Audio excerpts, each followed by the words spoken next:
하나님 말씀 보겠습니다. 하나님 말씀 요한복음 1장 3절 4절 말씀입니다.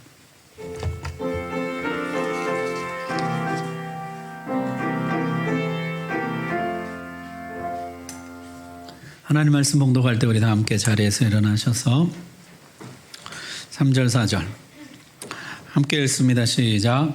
만물이 그로 말미암아 지은 바 되었으니 지은 것이 하나도 그가 없이는 된 것이 없느니라. 그 안에 생명이 있었으니 이 생명은 사람들의 빛이라.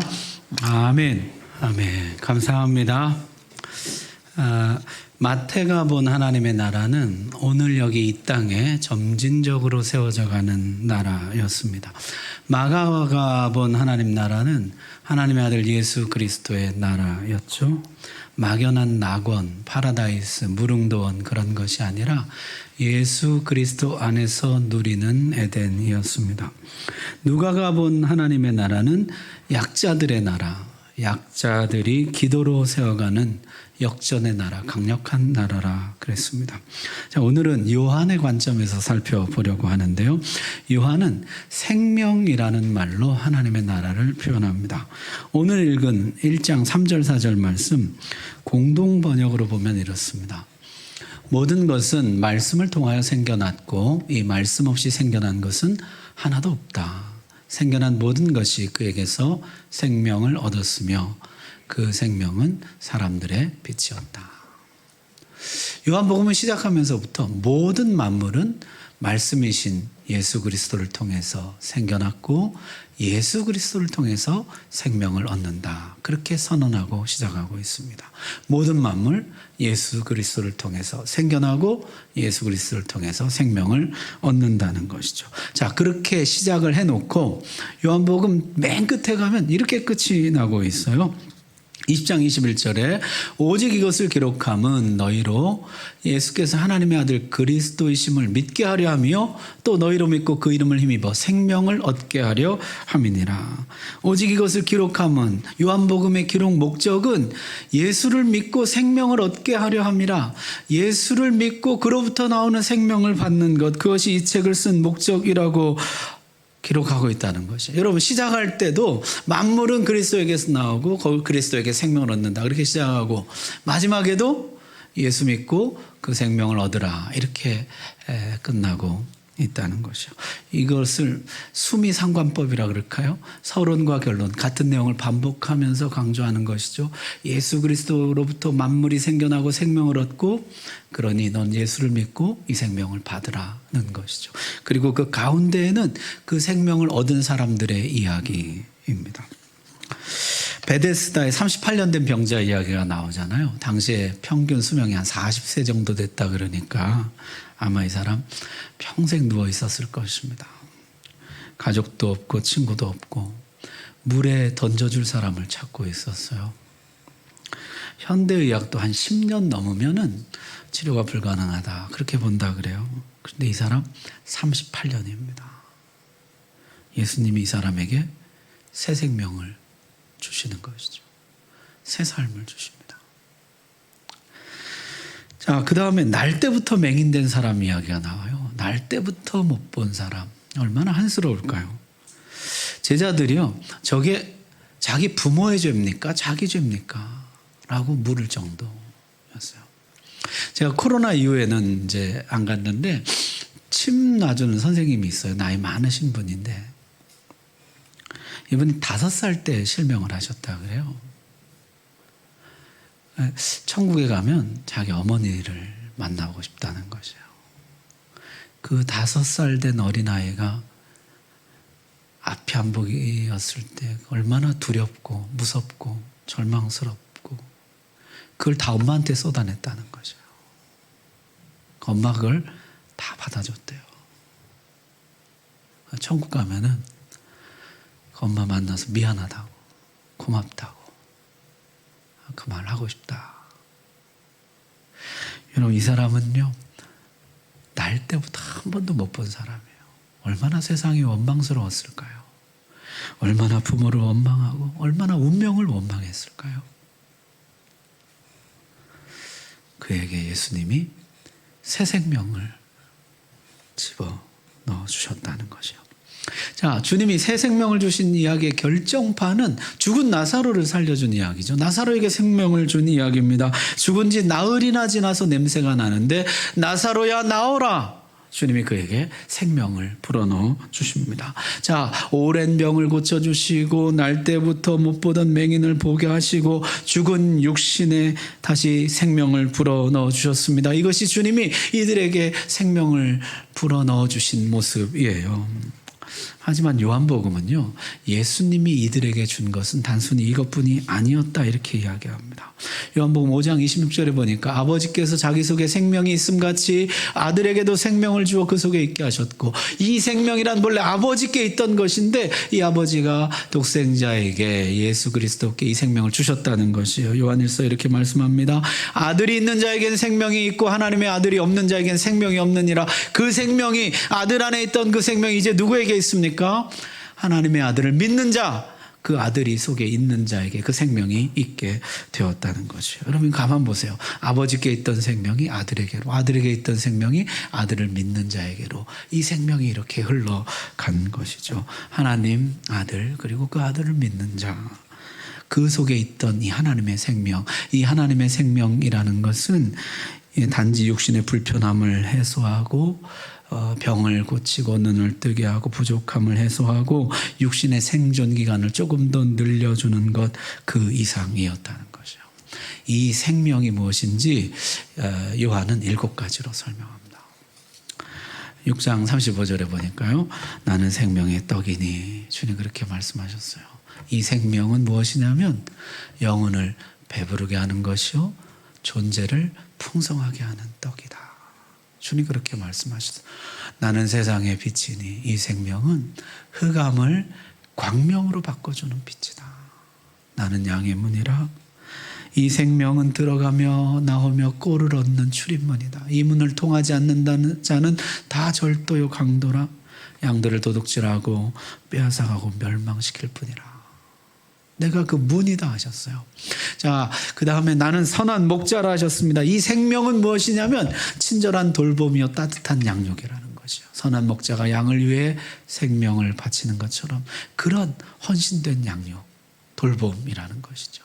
나는 부활이요 생명이니 이 생명은 마지막 날에 다시 살려주는 것 이상이라는 것이, 오늘 지금 영생을 누리고 부활을 누리는 것, 그게 이 생명이라는 것이죠. 내가 곧 길이요 진리요 생명이니 이 생명은 아버지께로 가는 유일한 길이요 세상의 유일한 진리라. 나는 참 포도나무요 줄기에 붙어있는 가지에게 수분과 양분을 끊임없이 공급해서 사시사철 푸르고 열매 맺게 하는 생명이라는 거죠. 자, 예수님이요 7번이나 반복해서 7번의 의미를 전에 한번 말씀드렸죠. 충분히 이런 뜻입니다. 충분히 설명해 주십니다. 이 생명은 무엇이냐면 떡이다, 빛이다, 문이다, 목자다, 부활이다, 길과 진리이다, 참포도나무이다. 이 생명을 받는 자는 영혼이 배부르게 되고 존재가 풍성하게 되고 흑암은 광명으로 바뀌게 되며 들어오며 나오며 꼴을 얻고 친절한 돌봄과 따뜻한 양육을 받게 되며 이 땅에서는 부활과 영생을 누리고 아버지께로 가는 길이 열리게 되고 줄기로부터 끊임없이 수분과 양분을 공급받아 사시사철 푸르르며 열매 맺는 인생이 된다는 것이에요. 그것이 예수 생명인 것입니다. 그 생명이 그리스도께로부터 나온다는 것이죠. 갈라디아서는 이 새 생명을 한마디로 이렇게 정리합니다. 우리 같이 한번 읽어봅시다. 시작. 내가 그리스도와 함께 십자가에 못 박혔나니 그런즉 이제는 내가 사는 것이 아니요 오직 내 안에 그리스도께서 사시는 것이라. 이제 내가 육체 가운데 사는 것은 나를 사랑하사 나를 위하여 자기 자신을 버리신 하나님의 아들을 믿는 믿음 안에서 사는 것이라. 아멘. 요약하면 이런 것입니다. 내 안에 예수 생명이 들어왔습니다. 나는 그리스도와 함께 죽고 그리스도와 함께 다시 살아났습니다. 그런즉 이제 내 생명이 아니요 예수 생명으로 사는 것입니다. 내 안에 예수님이 살아계십니다. 내 존재가 바뀌었습니다. 인생이 바뀌었습니다. 인생의 목적도 바뀌었습니다. 살아도 주를 위하여 살고 죽어도 주를 위하여 죽습니다. 내 안에 예수로 충만합니다. 예수 생명이 가득합니다 하는 뜻이죠. 여러분, 예수님이 우리에게 생명을 주신다는 말은 그저 우리의 삶에 활력을 좀 보태주신다 이런 뜻이 아니에요. 생명력이, 생동감이 넘치게 해주신다 그런 뜻이 아닙니다. 의미와 보람을 더해주신다, 그것 훨씬 이상의 것입니다. 예수께서 내 안에 들어와 나와 함께 사신다는 뜻입니다. 예수와 더불어 살고 예수를 위해 산다 그런 뜻입니다. 성경은 이 죽음을 가르칠 때 분리라고 가르쳐요. 죽음이란 분리를 의미하는 것이죠. 반대로 생명은 연결을 의미하는 것이죠. 그래서 죄에 대하여 죽었다 이 말은 죄와 분리된다 이런 뜻이에요. 하나님께 대하여 산다 이 말은 하나님과 다시 연결된다 이런 뜻이에요. 예수 생명이 내 안에 들어왔습니다. 그래서 나는 하나님과 다시 연결되었습니다. 여러분, 오늘 이 고백이 여러분의 고백이 되기를 바랍니다. 자, 두 번째, 요한복음에서 강조하는 하나님의 나라는 공동체입니다. 요한복음 17장에는 예수님의 긴 기도가 나와요. 이 기도는 예수님이 세상을 떠나시기 전에 남겨지는 제자들을 위해서 드린 기도입니다. 나는 세상에 더 있지 아니하오나 그들은 세상에 있사옵고 나는 아버지께로 가옵나니 거룩하신 아버지여 내게 주신 아버지의 이름으로 그들을 보존하사 우리와 같이 그들도 하나가 되게 하옵소서. 나는 아버지께로 가지만 그들은 계속해서 이 땅에 남아 이 땅을 살아가야 합니다. 어린아이들을 두고 가는 부모의 심정이랄까요? 주님은 정말 간절한 기도를 들으셨습니다. 지금까지는 예수님이 이들을 돌봐주셨죠. 그러나 이제 제자들만 남겨지게 됩니다. 그들이 남겨져 살아갈 세상은 어떤 세상입니까? 예수님을 십자가에 못 박은 세상입니다. 하나님을 대적하고 하나님의 백성을 유혹하고 핍박하는 세상입니다. 이 세상을 살아갈 제자들을 위한 기도. 아버지여 저들을 보존하여 주옵소서. 그러면서 주님이 그들을 위한 대안을 제시하시는 거죠. 아까 11절 말씀 쉬운 성경으로 다시 보면 이렇습니다. 저는 더 이상 세상에서 있지 않지만 이 사람들은 계속 세상에 있습니다. 그리고 저는 아버지께로 갑니다. 거룩하신 아버지여, 아버지께서 제게 주신 아버지의 이름으로 저들을 지켜주셔서 우리가 하나인 것 같이 그들도 하나가 되게 하여 주십시오. 그들도 우리처럼 하나가 되게 해주십시오. 성도의 하나됨, 그것이 주님의 대안, 주님의 간절한 기도였다는 것이요. 예수님은 세상을 어떻게 이기셨습니까? 우리와 똑같은 몸을 입으셨는데 우리와 똑같은 성정과 몸을 가지고 어떻게 주님은 세상을 이기실 수 있었습니까?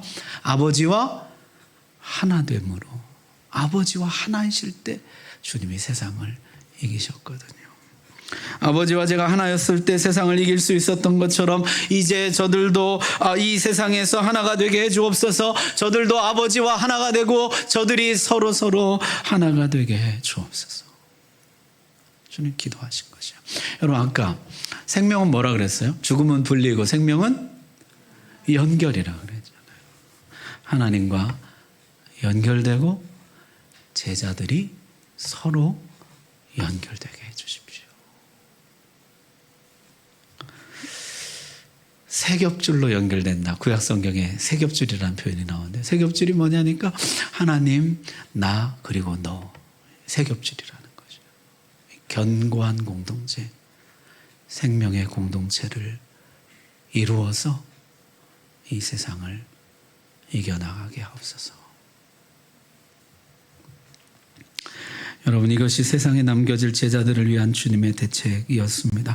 아버지여 저들 각자의 능력을 크게 하사 저들로 능히 이기게 하옵소서. 이렇게 기도하지 않으셨습니다. 저들 각자가 각계 전투에서 각각 자기 앞의 삶을 이겨나갈 수 있게 해주십시오. 그렇게 기도하지 않으셨어요. 주님의 기도는 이것이었습니다. 아버지여, 저들로 하나가 되게 해주십시오. 내가 아버지와 하나가 되어서 세상을 이겨낼 수 있었던 것처럼 저들도 아버지와 하나가 되고 저들이 서로 하나가 되어서 세상을 능히 이겨나가게 해 주옵소서. 그렇게 기도하셨다는 거죠. 저들이 서로 의지하고 사랑하고 격려하고 협력하여 생명의 공동체의 능력으로 세상을 이겨나가게 해 주옵소서.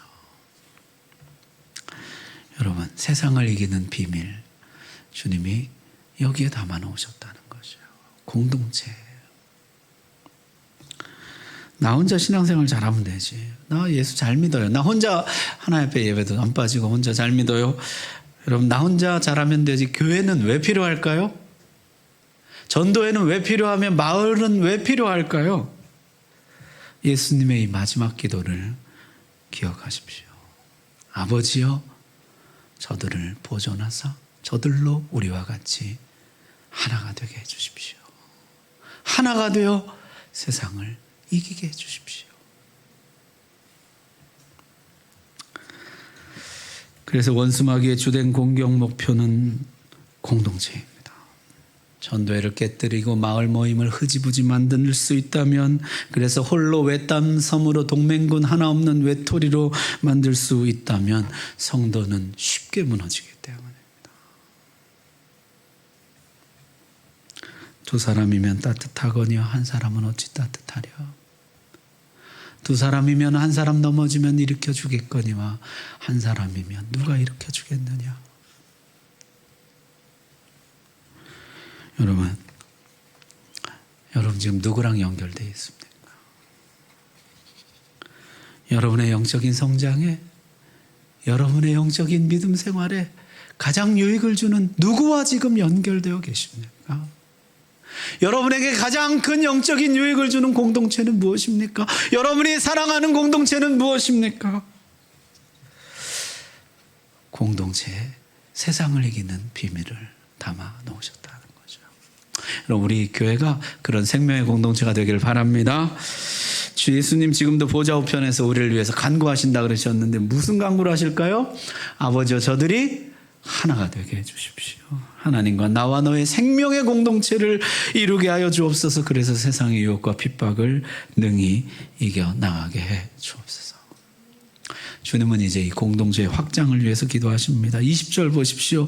내가 비옵는 것은 이 사람들만 위함이 아니요 또 그들의 말로 말미암아 나를 믿는 사람들도 위함이니, 12제자만이 아니라 오고 오는 모든 제자들을 위한 기도입니다. 이 모든 제자들도 그들도 다 하나가 되어 우리 안에 있게 하사, 이 생명 공동체가 멈추지 않고 오고 오는 모든 제자들을 다 품고 자라가게 해 주옵소서. 그렇게 기도하십니다. 여러분, 예수님의 이 크신 비전을 보십시오. 예수님의 이 공동체를 향한 주님의 꿈을 한번 보십시오. 모든 제자들이 연결되는 꿈을 꾸십니다. 12제자뿐만 아니라 오고 오는 모든 제자들이 다 서로 연결된, 믿음의 세 겹줄로 연결된 거대한 공동체, 위대한 공동체를 꿈꾸고 계신 것이에요. 우리 예배 때마다 사도신경 하잖아요. 오늘 예배 때도 했는데 사도신경 이렇게 되어 있습니다. 믿사오며 믿사오니 믿사옵나이다, 이렇게 되어 있어요. 뭘 믿는다는 것이요? 전능하사 천지를 만드신 하나님 아버지를 내가 믿사오며, 성부를 믿사오며, 그 외아들 우리 주 예수 그리스도를 믿사오니, 성자를 믿사오며, 그리고 그 다음에 이제 성자에 대한 설명이에요. 본디오 빌라도에게 쭉 이렇게 나와가지고 심판하러 오시리라. 그 다음 뭐예요? 그 다음에 성령을 믿사오며, 자, 성부, 성자, 성령을 믿사오며, 성령을 믿사오며, 그 다음 뭡니까? 앞에서부터 또 해봐야 되죠. 전능하사 천지를 만드시는 성령을 믿사오며, 그 다음 뭐예요? 거룩한 공회와 성도가 서로 교통하는 것.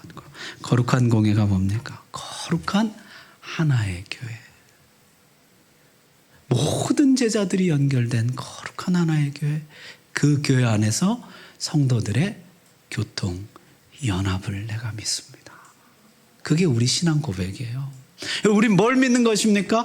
온 교회가 삼위일체 하나님 안에서 모든 제자들이, 모든 성도들이 하나의 교회로 연결되어서 연합해서 세상을 이겨나가는 이 꿈과 소망을 믿는 것입니다. 그게 우리 신앙 고백인 것이죠. 여러분, 이 하나의 교회에는요, 하나님 주신 많은 은사도 있고 누적된 지혜도 있고 계승할 만한 믿음의 유산도 많이 있습니다. 이 2000년 교회 역사를 통해서 우리에게 주어진 이 위대한 공동체, 이 안에 하나님의 온갖 좋은 것을 담아 놓으셨다는 거죠. 히브리서 12장에는요, 이 위대한 공동체가 등장합니다. 구름같이 허다한 증인들이 오고 오는 제자들 향해서 외칩니다. 예수를 바라보라. 피곤하여 낙심할 때마다 예수를 깊이 생각하라. 피곤한 손과 연약한 무릎을 다시 일으켜 세우고 예수를 바라보고 다시 다름질을 시작하라. 이 거대한 하나의 교회 공동체가 우리를 위한 응원과 격려와 기도를 하고 있는 것이죠. 여러분, 우리를 알게 모르게 이 거대한 생명의 공동체의 보호를 받고 있습니다.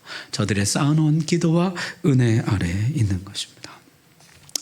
여러분, 사실 현대인의 생활이 얼마나 바쁩니까? 일주일에 평일에 내내 직장 가서 시달리다가 하루 쉬는데 주일날 주일 예배 드리시는 것만도 정말 귀한 것이죠. 하지만 여러분, 주님이 말씀하신 세상을 이기는 이 비밀 무기를 놓치지 마십시오.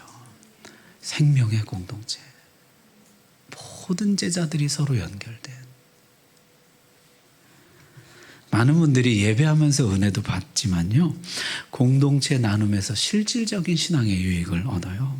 철이 철을 날카롭게 하는 것 같이 서로 다름 가운데 깎이고 배우고 다듬어집니다.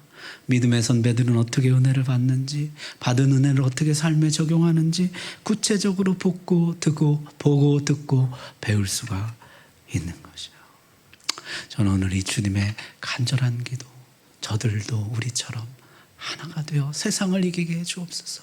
그 기도가 우리 교회 가운데 응답되기를 바랍니다. 생명의 공동체, 하나님과 나와 너의 연결된 이 생명의 공동체, 세상을 이기고도 남는 그런 은혜가 있기를 바랍니다. 자, 마지막 요한복음이 강조하는 것은 사명입니다. 18절에 보니까요, 아버지께서 나를 세상에 보내신 것 같이 나도 그들을 세상에 보내었다 말씀하십니다.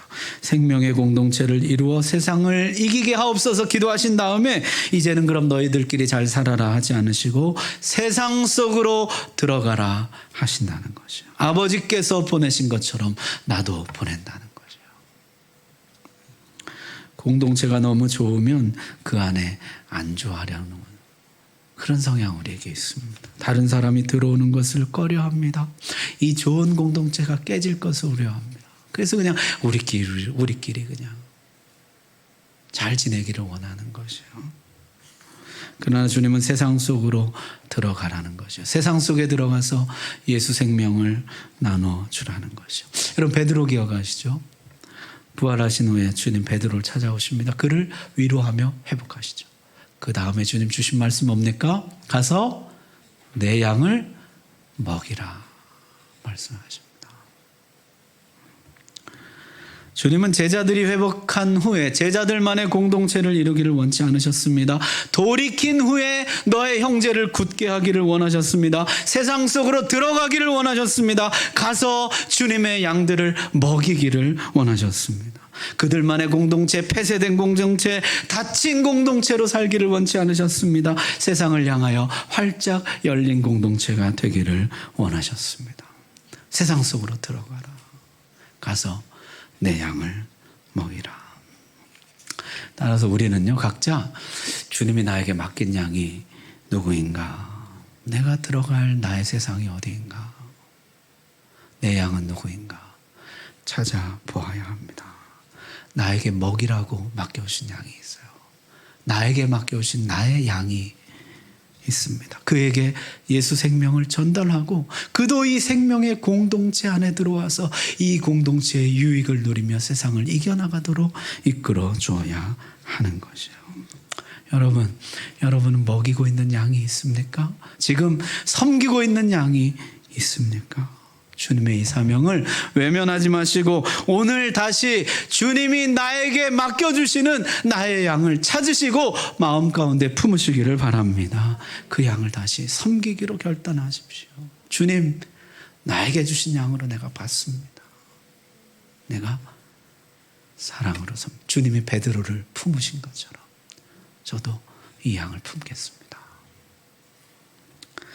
누굴 양으로 삼아야 될지 도무지 모르겠다 그러면은 제일 속 썩이는 사람, 제일 미운 사람, 가족일까요?